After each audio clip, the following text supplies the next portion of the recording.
Hello guys, તે સ્વાગત છે તમારું મારા નાના વ્લોગમાં. આમાં મારા દોસ્તારને બે ફરવા નીકળેલા હિંમતનગર બાજુ આઈટીઆઈમાં.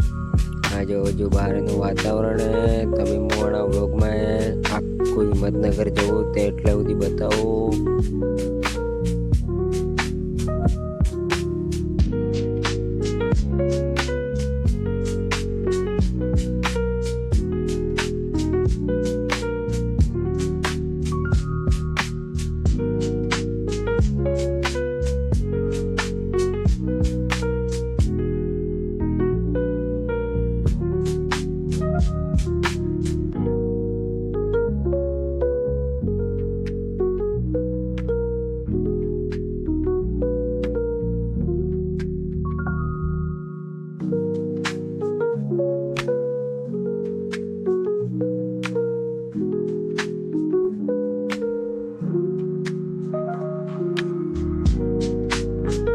ગાઈસ, આપણો મિની વ્લોગ એટલે પૂરો થાય.